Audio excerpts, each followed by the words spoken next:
Hi, and welcome back to this special Thanksgiving edition of Just Ask the Question. I'm your host, Brian Karaman.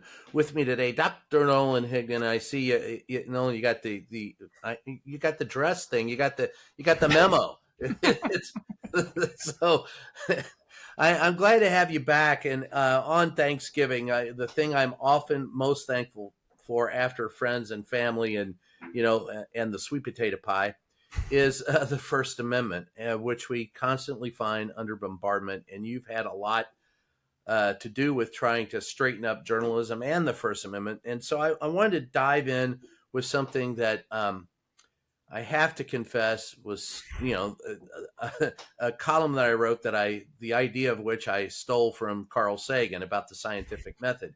But I do believe that if we're going to do journalism right and look for help from the government for what we do, we should adhere to the very properties of the scientific method. We test, we always ask questions, and we keep our mind open enough to consider any possibility, but critical enough to flush away the crap that doesn't make sense.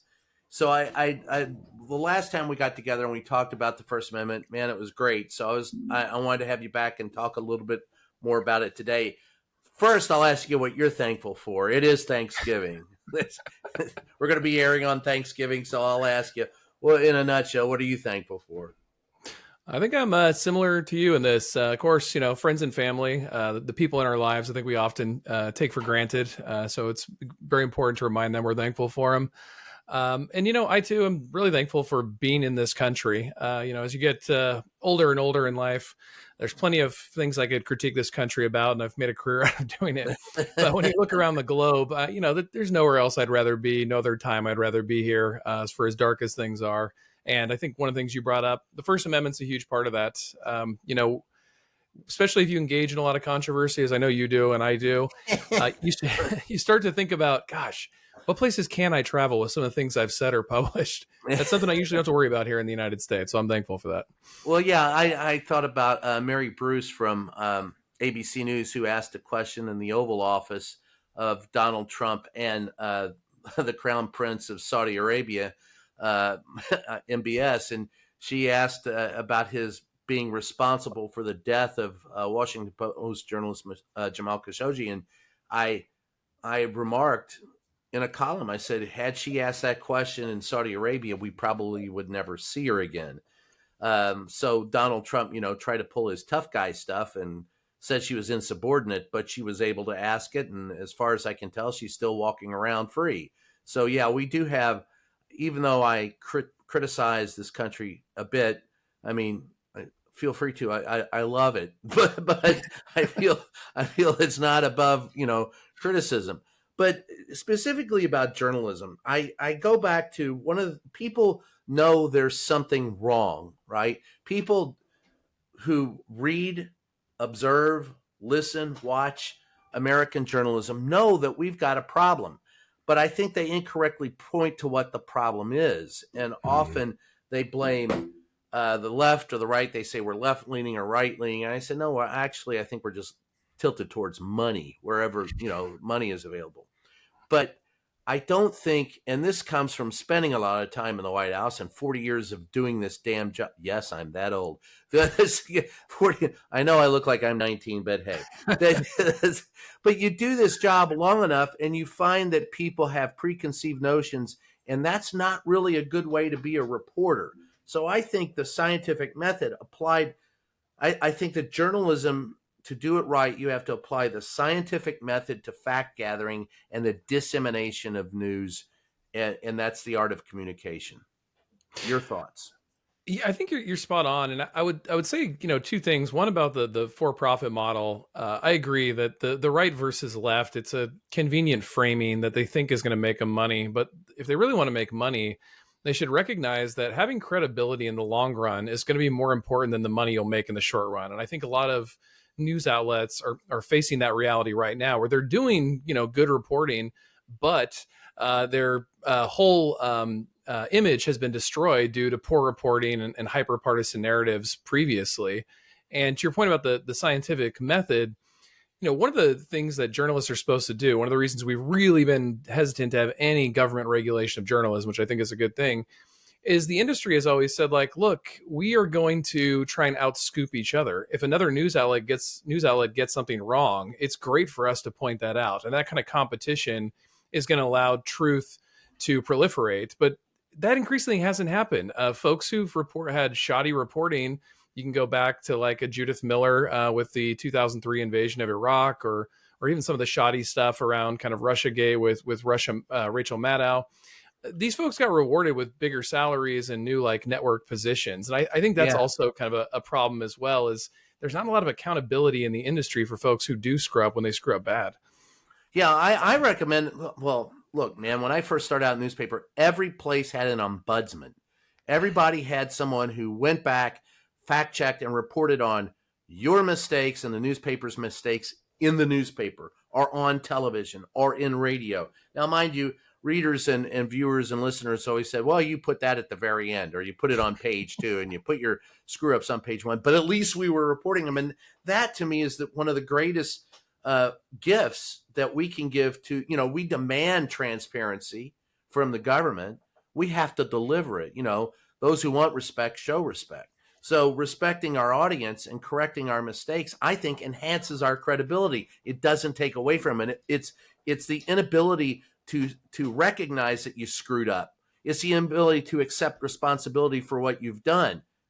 Donald Trump, that brings that Donald Trump makes us all, cognizant of the fact that there's a problem in journalism, Donald Trump. But I guess, how would you attack that problem? Well, I think, something that contributes to it, and I'll tell you how I would attack it, is the news media is always really afraid to talk about the news media. So what you just said there about the scientific method and corrections, of course, journalists are going to make mistakes. That's part of it. It's the rough first draft of history or whatever. Yeah. And corrections are supposed to be part of the process of getting things right. But most of the public don't know that. They look at those corrections as, oh, another error, another fake news. You guys are lying. And it's an easy attack weapon because people don't know how journalism works. So I think the press needs to do a better job of kind of talking about its industry and what it does. And I'll give you an example. I talk with a lot of journalists, and increasingly over the last 5-6 years, they all tell me stories about violence against them or their cameramen. Some of it's not even political; it's just their truck is robbed or a journalist is attacked. And I'm like, how is nobody reporting on this? And they're like, well, we don't like to report on the industry. And so people don't know, kind of like the threat journalists are under, which is a major story from the journalists that they're reading. They don't understand what corrections are. They don't understand what processes are. I think the press needs to do a better job explaining that to its audiences. Yeah, you're preaching to the choir there, and we hide it, like they said in broadcast news, if we don't report it, I guess it's not news. So, this is one story we never report on, what's going on in the news. We just don't do it. And I think it's from the mistaken belief that, we're not there to be the story, we're there to report the story. However, I don't think, and correct me if I've been accused of this, right? Yeah, like if I stand up and ask a question, Sam Donaldson was accused of this. Helen Thomas was accused of this. You name a reporter that stood up and asked it. Edward R. Murrow was accused of this. Walter Cronkite. That when you stand up and ask a tough question, you're trying to make yourself the center of attention, and you are trying to make yourself the story. I disagree with that entirely. I don't want to be the story. I want to report on the story. That's why I am there. But if you push back, see, I think that's deflection. I think that's merely those people not wanting to answer questions and then pushing it back on you and saying you're at fault, shooting the messenger. Yeah, I think that's right. And there's kind of a misremembering of history there, which is those folks that you named, when they asked tough questions, they would do it regardless of the party in power. So those of us in the audience, we looked at like a Helen Thomas. It was like Helen Thomas is, more or less asking the questions I would hope to ask of that person if I was in the room. It's really when we get into the kind of cable news era where you start to get like the Bill O'Reillys of the world and the Keith Olbermans, where they only ask those tough questions of the quote unquote other side. And I think that's really what poisoned a lot of American audiences' understanding of what journalism's supposed to be. I don't disagree with you, and they lump us all in, with those people, and it's to me the greatest source of enjoyment I've gotten from my job is when I write a column or I'm on television and ask a question, and I piss off as many people on the far left as I piss off on the far right. I figure I'm in the sweet spot. I've got everybody pissed. I often get angry with myself when and that's going to be because people's perception of what you're doing. I mean, liberals will think, oh, you give Donald Trump griefs, because so you're with us. And then when I started giving, Biden grief or Clinton or anybody else, then they start going, well, you're a fascist, you're a right winger, and just because I don't kiss your ass doesn't mean I'm kissing someone else's. I've never acquired the taste of ass myself. I know some have, but I'll go with the other. I point to the very essence of what I'm talking about when I talk about using the scientific method. It's gather the facts and change the story as the facts come in. And the perfect example I give of this is one night I got a phone call. There had been like two or three officers that had been shot in the line of duty in San Antonio in about, I don't know, 6 weeks, 8 weeks. And so I had the overnight photographer on standby for me. Just call me as the reporter. I'm the crime beat reporter. I don't care what time of day it is, but if there's an officer involved shooting, call me. So I got a call. An officer had pulled over two guys and they shot him. And so the thought was that it was two thugs that had manhandled a police officer. And then as I got there, that story kind of unraveled. Now, if I'd gone with the facts that I had when I left the house, I would have said two thugs had shot a San Antonio police officer.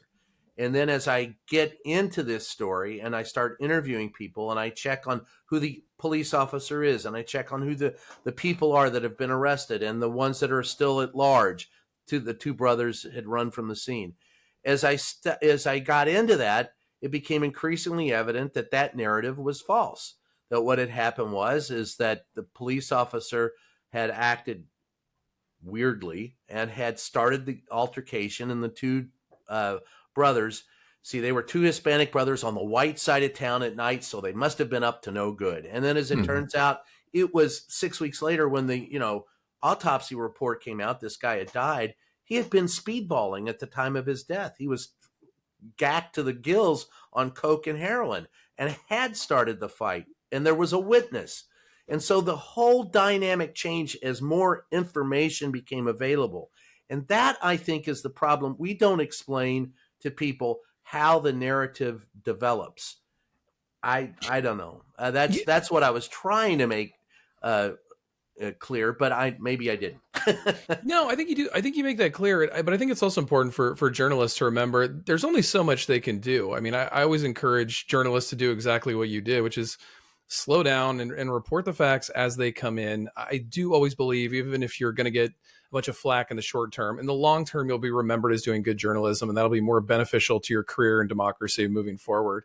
But there are some things, in that situation you describe that you can't account for in the social media era, which is just the initial facts. That's already going to get turned into a story online. I always joke, as soon as I see a report of like an unarmed person get killed by police, I'm like, I already know what the left has for this story. I already know what the right has for this story. We don't need to even search further. But the problem with that, I think, is that people, when they share that story based on little facts, it's in the public, right? So they're saying, this is what I see happen in the story, and they're afraid of going back on it. It's embarrassing to admit publicly you got it wrong on social media or anywhere else. And so people double down. And this is why I think we need to have a bigger conversation instead of what's true and what's false per se with social media or economic regulation. I think we need to talk about how social media could possibly be regulated to be better for democracy. And I think we need to center that question a lot more. And it relates to journalism. So vetted journalism can get out there into the public, and it's not muddied up by all this nonsense that gets amplified for the profits of social media companies. What do you think the answer to that question is? I think there needs to be responsibility for the things that these folks post. I mean, I always think it's insane to me that if CNN, for example, posts something that's false or defamatory, you could theoretically sue and take down CNN, but you can do it all day on Facebook and no one can sue Facebook. I think those types of protections are just absurd. They have perverse incentives that are not only negatively affecting us economically, but democratically as well. So specifically, what would you do in regards to Facebook? I think Facebook needs to take responsibility, like economic responsibility for any damage that's done to people with the reporting that happens online. People go to it as their number one source for news. And so I think Facebook needs to take some of the responsibility for the things that are posted up there. If a third party post something up there that's false and it leads to, say, someone getting doxxed or someone getting their career ruined, that needs to be Facebook's responsibility. They're the ones that have created the platform. They're the ones who decide which content is amplified, who gets to see it. They decide what's taken down, what remains up there. All of that, I think, is their responsibility. But they claim they have no responsibility in that. They're just merely the vessel through which the information passes. That's very convenient, but I don't think anybody would extend that to news outlets either. I mean, could CNN say, well, that was that reporter, you're gonna have to go after them, even though we published it on every TV show, right? Like, no, that's absurd. And I think they have enjoyed a certain shield. Obviously, it's Section 230, the Communications Decency Right. Act, which the 26 words that created the internet that protect these platforms. I think that needs to be due to those 26 words, but go ahead. Yes, exactly. And I think that needs to be attenuated. We live in a new era. It's not people getting online to post pictures of their Thanksgiving dinner with their grandma. People are posting content that really shape how people see their world. And a lot of people are getting, negatively affected in horrendous ways. And I'd like to see the platform who's making all the money, by the way, it's not the users making the money. The platform who's making all the money take some responsibility. What are those 26 words? Do you have them memorized? Oh, I do not know. My students are laughing right now. Yes. I don't know what I know to what you refer, and that the Telecommunications Act during the Clinton administration is what you're referring. Yeah, and it came from actually kind of a good place, which was this was early internet, and two different people sued two different platforms for content that was put online about them negatively. And the one who had tried to take down the content, they actually lost their lawsuit because the court said, well, you're an editor, you're removing content. But the one that didn't take down content didn't lose in court. And lawmakers said, well, that's kind of perverse. The people who edit content can get sued. The people who can't. Don't we want to encourage people to take down bad content? And so they came up with Section 230 of the Communications Decency Act, which says effectively that these platforms cannot be sued for anything a user or third party posts on it. And that's where it came from. But it turned into something totally different. I think I found it. No provider or user of an interactive computer service shall be treated as the publisher or speaker of any information provided by another information content provider. Section 230 of the Communications Act as amended in 1996. Mm-hmm. So I think that's, but the problem I find with that is that if there's a monetary, to your point, if there's a monetary element to this, if this is free and you're not making any money off of it and you're doing it as a public service, maybe, but still, to me, the simple fact of the matter is TikTok, Instagram, Facebook, Twitter, X, which, by the way, not only just puts stuff up, but has an algorithm which can either throttle you or mute you or you just disenfranchise you from the rest of the Twitterdom. And then there's, of course, Threads and Blue Sky and now Substack, and all of them make money. That's to me, is simply telecommunications. It's no different than NBC, ABC, or CBS.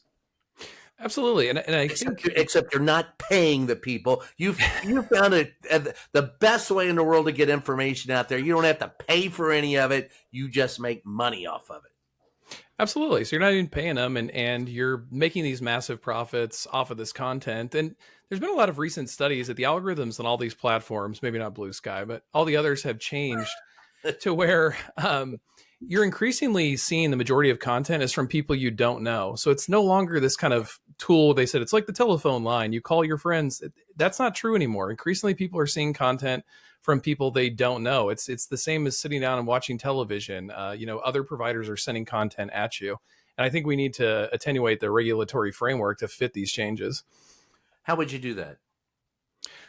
Again, I think the platforms themselves need to be responsible Are you for the talking about content that's posted. legislation? You're talking about lawsuits? Are you talking about court? I mean, it seems to me, and where I'm leading you, is it just seems to me that there's got to be a congressman who writes a bill that's passed into a law that holds these people accountable. I don't see any other way to do it. Absolutely, and I think that this, especially with what we're seeing come down the pike with like AI, these problems are going to get a lot worse. And I really think the government needs to take action. Congress, in particular, needs to take those action. And these companies have become so wealthy. I mean, they're responsible for the majority of the 7 tech companies are responsible for the majority of wealth produced in 2025. They're able to use that to buy off Congress as well, which also is another way in which they undermine democracy. And so I think breaking up their economic power, holding them responsible for the negative effects they're having on our economy and democracy, that's the most American thing we could do in Congress. Yeah. Do you think that'll ever happen? Not anytime soon that I can see. They've really taken over both parties, even the up and coming like 2028 candidates in the Democratic Party, Gavin Newsom and Ro Khanna, for example, are surrounded with big tech money, and Donald Trump and Vice President Vance are swimming in big tech oligarch money as well. So I think it would take something like kind of like almost a Epstein Files moment where this bipartisan disdain for the system moves quickly. Well, I would really like to see. I have supported Jamie Raskins. This is his third incarnation of it's called the Free Press Bill or something now, but it's a national shield law to protect reporters, so you don't go to jail for having a confidential source. I pitched before both presidents, the last 2 presidents, the idea of breaking up media monopolies, and when I wasn't being laughed at, I was being ignored on that plea. I get it. There's no way in hell that it's ever going to pass without, but without I don't know, a miracle at this point. But I'm with you on that. I would love to see something done because I think it's one of the biggest threats that we have. I also think that the fact that there's only 4 or 5 companies that own traditional media is a huge problem. Paramount owns everything. Disney owns everything.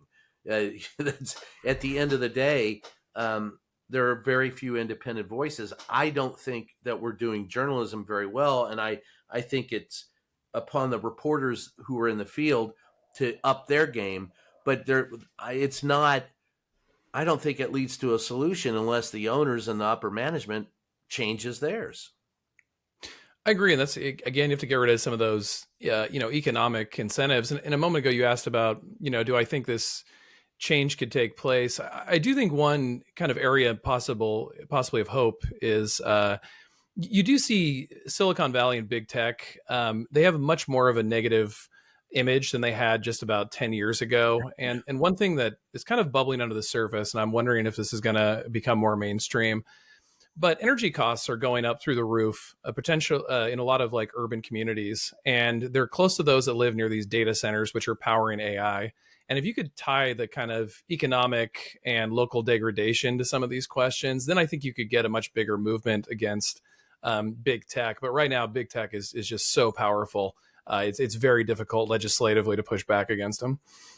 What do you think of those who say, "Listen, if you're going to be on the internet, you shouldn't be the guy in the bushes or the girl in the bushes lobbing bombs at people. Everyone has to be registered under their name, so we know who you are, what your age is, before you can participate online. It's free and open, but you just have to be honest about who and where you are." In a kind of utopian goal, that doesn't sound like a bad idea, but I wonder how you'd actually enforce it. Whoever has the power to determine the legitimacy of all those identities, is that someone who also has the power to create fake identities? So do we empower the government to do this, and the government can create fake identities? I could see a slippery slope happening with something like that. So what do you think with what X did about releasing the location, the state or the region in which the account resides? I think it's again a great way to spot things, particularly about how some of this pro-Trump content is coming from overseas. But it's important to remember that a lot of news agencies don't have a way to verify that X is telling the truth. So again, we're kind of beholden to the big tech oligarchs to determine what we're seeing is true or false. Yeah, and can't with VPN, can't you like hide where your location is? So I don't Yeah, know if I'm looking at MAGA Joe from says he's from Colorado, but it comes up that he's in Nigeria. How do I know that he's really from Nigeria and he's not using a VPN to hide where he's actually from? exactly. And this is how I think we've given up a lot of our transparency to these companies. We just depend on these companies to give us this information, and there's nothing more anti-democratic than that. If this is something that we want to know, I think it should be done through a transparent democratic process versus trusting Elon.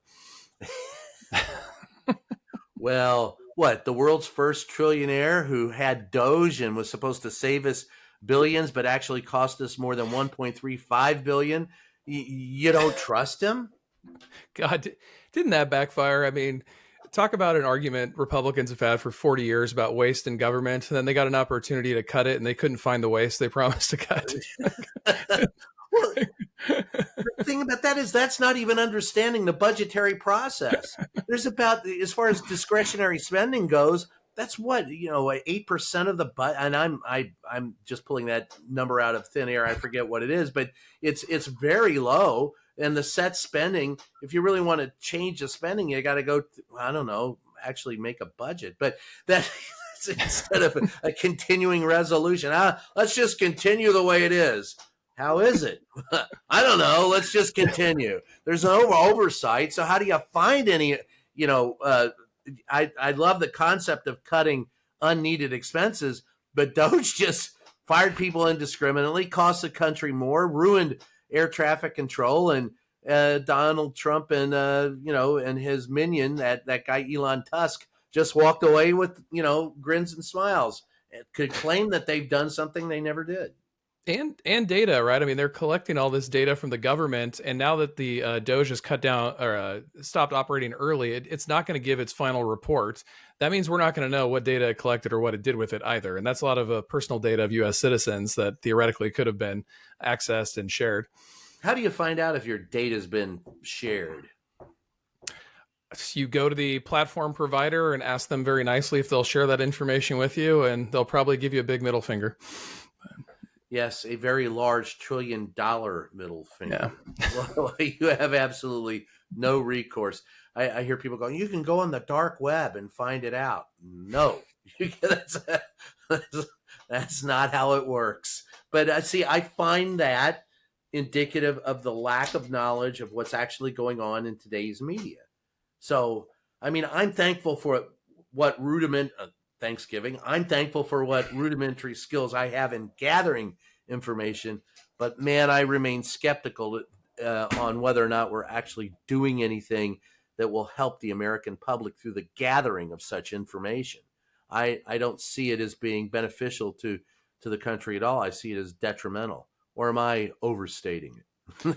I think I would say it's an overstatement. I think the folks in the press are doing a lot of good work. They often don't get credit for it. They usually get a lot of attention when they screw up poorly. But I think there's a lot of folks in the press who are producing good Well, content that's then yeah, manipulated by internet users. I'm sorry. I'm not talking about the individual reporters. I'm talking about the companies. Oh, the companies. Oh, yeah. No, I'm with you on that. No. Okay. Yeah. I know some good reporters, but I mean, we have absolutely zero influence on what happens to the words or the pictures or the sound after we release it. For example, and what bothers me most is I have been in the briefing room. I've been in front of the president. I've asked the questions. I've seen his response. I can see the response of everybody in the room. I go back, I type up my story, I send it off. Invariably, there will be someone, not necessarily an editor, but someone who will credit. Editors are usually just making sure you spell the shit right and where'd you get that? And that's not the exact quote. Let's put and I'm all for that. But it's the person who says, you got it wrong. That's not what he said. And I'm going that, that's a direct, I'm in the room. I didn't see you there. And there's no way to regulate that miscommunication. There's no way, communication is the transmittal and what I transmit may not be exactly what someone else heard. They hear what they want to hear. And and then tell me that I'm wrong and I'm there. I still think that first person witnessing of stuff is far more important than picking up third or fourth hand, but that's me. Yeah, and I think there you're making, the argument back to what you mentioned earlier about how it's not just the so-called new media, but the legacy media being in the handful of ownership of a handful of corporations. In an ideal world, we'd be back to like the 1980s, where at least 50 corporations controlled the news outlet. So if you had the one editor who, pressured your piece to have that incorrect quote, the correct quote would be in 49 other places, and that editor would be so friggin' embarrassed, they would never do it again. But right now, it's really five corporations controlling the news media. It becomes a lot easier to kind of homogenize some of that reporting, and I think that's where the reporters take it on the chin, because they're the people we know their names, we see them on our TV, we read their articles, but it's really those above them that are able to manipulate the process in that way. And hire the people who will manipulate it the way they want it manipulated. Yeah, as we saw at CBS recently. Yeah. Ari Weiss and the Ellisons. Yeah. No, really? The way we see it every day in certain, I have stood there and had a discussion with reporters going, this is not the way we look at it. And I go, wow, to the point where there were people who were telling me that Donald Trump didn't call a reporter piggy. And I'm going, all right, now that is on tape. No, they were saying Peggy. That's her name. I said, no, that's not her name. I know Catherine. That's not even close to her name. And by the way, he doesn't refer to us by our names usually. For his first administration, since I worked for Playboy magazine, I was never Brian. He would just look at me and go, Playboy, what do you got? What do you got, Playboy? I mean, he would refer to his, and when he got upset with me, it was you shut up or you sit down, never by my name. And then someone else said what he was really saying was Megan, and that was her name. And no, that's not Catherine's name either. He said quiet Piggy. He didn't say quiet Maggie. He didn't say quiet Peggy. He said quiet Piggy. And everyone that I know that was there, I've talked to 6 or 7 of those reporters. They said, hey, this is what he said. Piggy. It's obvious. But there are people who will sit there and tell you that what you saw, don't believe what you saw. Don't believe what you heard. Don't believe what was written and sent to you. Believe what they say. And that's real George Orwellian shit to me. Yeah, no, that's, I mean, totally gaslighting the truth tellers in that spot. I mean, and that's why, journalists are in a very tough spot, because the other side of that is a lot when these handful of corporations control the industry, a lot of the jobs are drying up. And if you've just gotten out of J school or finally just made it to this kind of, elite news outlet, you're probably a lot more hesitant to push back, because the other option is to, be running around the country, like interviewing people on YouTube or something like that. So I think that economic pressure also plays a role for a lot of these folks as well. Yeah. Paying your bills, having health care. Yeah. Those things, and you don't get that being an independent reporter. Mm-hmm. I think that's the biggest threat against journalism is the economic pressure to conform to what and you said 50, when I first got into this business, 80% of what you see, read, or hear was owned by about 20 companies. And there were about 50 total that were involved. Now it's, like you said, 5, and soon going to be 4 with another merger. So we'll be like the big 4, car manufacturers, where you have the illusion. I'm going back now to George Carlin. You have the illusion of choice, right? You go buy a Ford, you can buy a Ford Aerostar, you can buy a Ford Bronco, a Ford Mustang, but it's still just a Ford. It's still the same people making it. So you could buy CNN, you turn on this or you can turn on that, but you're still just buying the information sold to you by someone. And I'll give them this: the way they've prioritized and industrialized and made profitable knowledge and information. The what they've done with information is actually well, frightening, but it's also in some regards, wow, I had no idea you could monetize it like that. Tip of the hat to you, sir. Yeah, what do you make of this? Because one of the trends I've seen recently is that I think at least 5 or so years ago, legacy media sort of got the message that a lot of people were going to these new media spaces, and no, like one new media outlet itself was a threat to them, but the collection of them were starting to take away audiences. And over the last couple of years, I've seen that these legacy media outlets are starting to pluck a lot of these folks from like YouTube, Substack space into legacy media. What do you kind of make of that? What do you think is going on there? Well, we're screwed because that anyone can get attention to themselves, and I understand. I was never and have never been in it to bring the attention to myself. I'm in it because I really like gathering facts, and I like being the guy who says, "Hey, look, I just saw this happen. Here's what it is." But there are other people that are like, "Hey, look at me, I'm cool, and I happen to be here with other cool people." That's and it's not. A lot of these people are not schooled in journalism and how to gather information. They're schooled in how to bring attention to themselves. Mm-hmm. And that's a huge problem for me. Um, if you're not going to pay any attention to the norms of reporting or journalism, I have little use for you because I don't trust you. I don't believe that you're going to give me vetted. I still believe the coin of the realm is vetted factual information. And while you may pull in these influencers, and how many you interview young kids, I want to be an influencer. I go, yeah, go influence your pants, get out of here. But but if you're gonna be a reporter, that's why I say, that's why I lay out, so going back to what I said at the beginning, the scientific method to acquiring information is key, because otherwise you end up with these people that all they do is look at me, aren't I cool? Here I am. And then they owe something to the people that put them on the air, and they owe something to the people that they're covering. And so what you're not getting is news, you're getting entertainment, and poor entertainment at that. It's like the Mm-hmm. old Don Henley song, I could have been an actor, but I wound up here. That's you could make as an actor, so now you're an influencer. And there are plenty of those, the Laura Loomers of the world.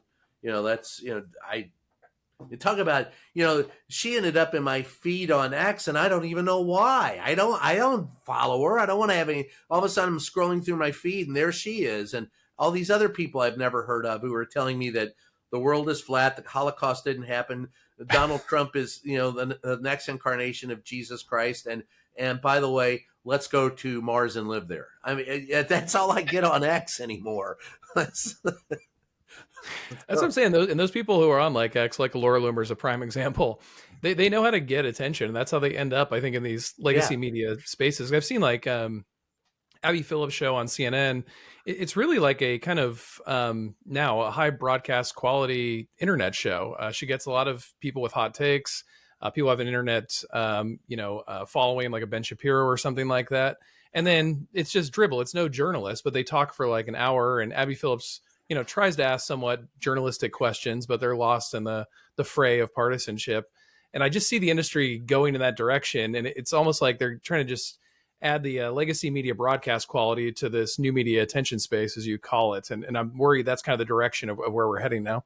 Well, don't be worried. That is the direction we're headed. You don't have to worry if we're going. That's where we're going. And the thing that pisses me off about that the most is that we never seem to realize that while we're playing to the money on the far left or the money on the far right, there's this large group of Americans in the middle who still crave vetted factual information. Now, granted, maybe all of them are over 50 now because we've been so indoctrinated in the new media space that we don't even understand. We don't even know what it can be like. Everybody goes, I wish we had Walter Cronkite back. And they have no idea what Walter Cronkite was. We wish it could be like it used to be. They have no idea what it was. And it's been heading downhill at a quickening pace since I'd say since Nixon, but at least since Ronald Reagan, as far as uh, as far as political regimes. But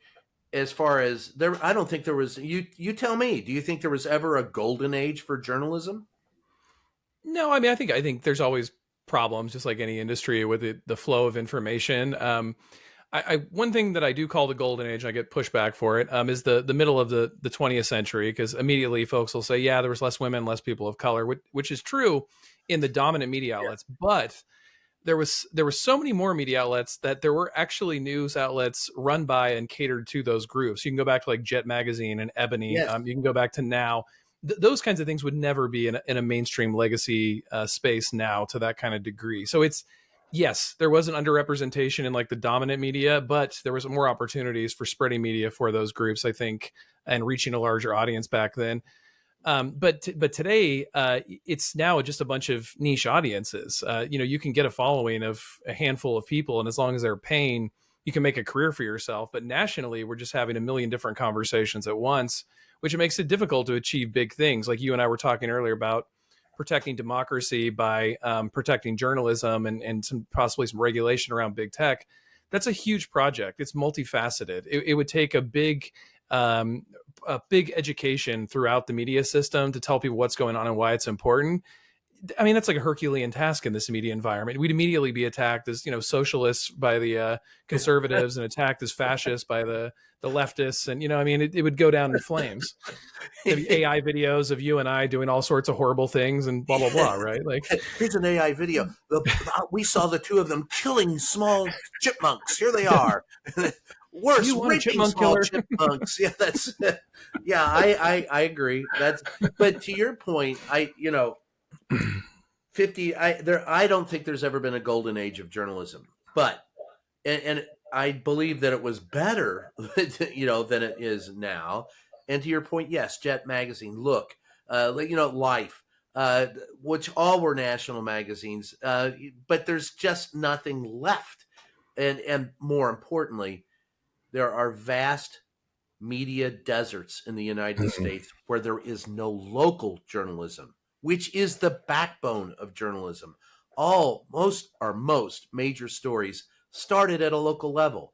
How did you find out about, benzene in the water? Well, this woman got sick over here. How'd you find out about chlorpyrifos, Dursban, killing people, the Dow chemical that was banned? Well, it started at a small courthouse in mid Missouri when 7 people or 27 people of 28 came down with chemical lupus, and a local paper reported on it. And then another local paper picked up on it. But there aren't even any local outlets. You won't, I remember a time when I worked in Laredo, Texas in the early 1980s. There were 4 television stations, 4 radio stations, 3 newspapers in 2 different languages, most of these, for 100,000 people. Now there's 2 radio stations and 1 newspaper and no radio stations. The number of reporters are smaller. They're paid less. They have less education. And to your point, to make money, these groups are hiring people that can get attention, but not necessarily gather the facts. Show me a reporter that can walk into City Hall, know where to go to get a deed so you can check a deed. Show me somebody like that, and I'll show you a reporter. But someone who can dress up like Laura Looney, and sit there and just spout nonsense at you, I have no respect for that. None. Yeah, and Bob McChesney, the great media scholar, he brought up years ago about this idea of having democracy dollars. That talking about using some of our national budget to trickle money down for local reporting. And the pushback is always like, do you want the government funding your media? Like, no, I don't only And want they government funding do. media. Yeah, but I don't want corporations funding my media either. Like, Look, you don't have to fund the media. You give tax breaks to small businesses for opening up. And by God, if you really care about media, quit trying to remove public notice ads that let the public know when the government's doing something or how they're doing something. Those used to be, and now they're saying, instead of giving those to newspapers, radio, and television stations, they're doing it themselves on their own, internet site, on their own website. Well, that's wrong, because you need a disinterested third party observer, i.e., the press, to print this to hold them accountable, because I can hack anything on the internet. Oh yeah, we gave a 24-hour notice as required by law. Here, look. Well, it wasn't there till 5 minutes ago. No, no, no, no, no. See, here's the timestamp. Well, you made that up. If someone else is publishing it, I might believe it. But you go all over and it's a death by a thousand blows. Every lash against the press. You subsidize, and for those small newspapers, those public notice ads sometimes were profit or more often help pay for another reporter. And in order for the government to save money to spend on themselves and give themselves pay raises, they have cut those public notice ads. And that to me, and there needs, I can't, you're right. That the media critic who said that is right. It's not that you subsidize or pay for the media. It's that you give them tax incentives, tax breaks. You pay for what you're supposed to pay for, and through that, it is a mutual existence. I mean, the government and the fourth estate, it's a rough and tumble existence that we have together, but that's by design. That's how our creators, our forefathers saw it.